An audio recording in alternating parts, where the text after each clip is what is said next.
युवती को ब्लैकमेल कर उससे शारीरिक सुख की मांग करना एक टैक्सी चालक को महंगा पड़ गया। इस घटना में टैक्सी चालक की जान चली गई, जिसके बाद हत्यारों ने खुद आगे आकर आत्मसमर्पण कर दिया। नई मुंबई के उल्वे इलाके में रहने वाले निजी टैक्सी चालक सुरेंद्र पांडे की हत्या कर उसकी कार लेकर भागने वाली युवती और उसके प्रेमी को संगमनेर से गिरफ्तार कर लिया गया। मामला तब प्रकाश में आया जब दोनों आरोपियों ने संगमनेर पुलिस थाने में आत्मसमर्पण करते हुए घटना की जानकारी दी।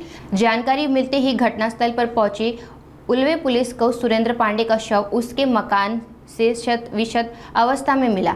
उल्वे पुलिस ने इस मामले में हत्या का मामला दर्ज कर रिया सरकल्याण सिंह और उसके प्रेमी विशाल शिंदे दोनों को गिरफ्तार किया है। सुरेंद्र पांडे ने रिया और उसके प्रेमी का अश्लील वीडियो फिल्माया था, जिसके आधार पर वे रिया से शारीरिक सुख की मांग कर रहा था। पूछताछ में आरोपी ने बताया कि इस बात पर विवाद होने पर दोनों ने घर में पड़े हथौड़े से सुरेंद्र के सिर पर वार कर उसकी हत्या कर दी और फरार हो गए। उल्वे पुलिस इस मामले में आगे की जांच में जुटी है। सुरेंद्र पांडे आणि पवन पांडे हे दोन भाऊ उल्वा पोलीस स्टेशन येथे आले। त्यांनी सांगितले की त्यांचा जो तिसरा भाऊ आहे संजय पांडे, याचा 2 तारखेपासून फोन लागत नाही आणि त्याचा काही संपर्क होत नाही।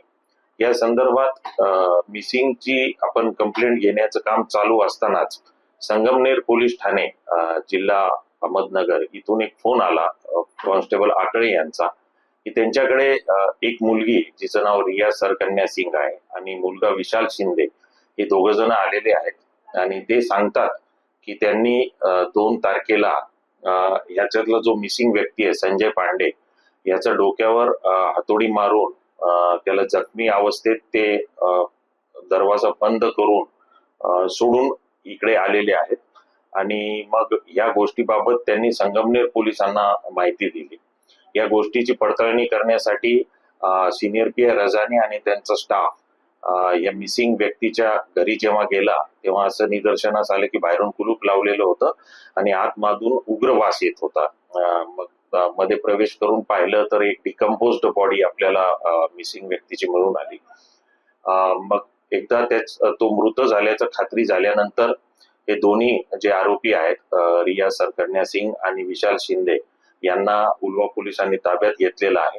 या प्रकरणामध्ये खुनाचा गुन्हा दाखल करण्यात आलेला आहे आणि दोन्ही आरोपींना न्यायालयात हजर केले असता 15 तारखेपर्यंतचा पोलीस कस्टडी रिमांड सुनावण्यात आलेला आहे। या गुन्ह्याचा तपास सिनियर पीआय रजाने हे करत आहे।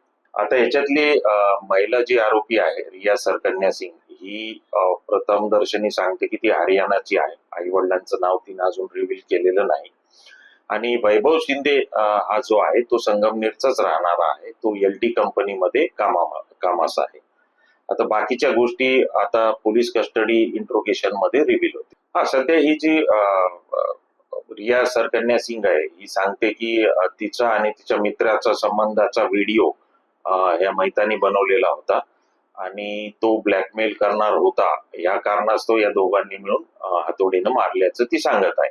पण याबाबत आपण तपासामध्ये व्हेरीफाय करून घेणार आहोत। आता हे पीएम रिपोर्ट आल्यानंतर निश्चित होईल। बॉडी डिकम्पोज्ड अवस्थेमध्ये होती। एक्झॅक्ट किती इंजुरीज आहेत हे डॉक्टर देतील।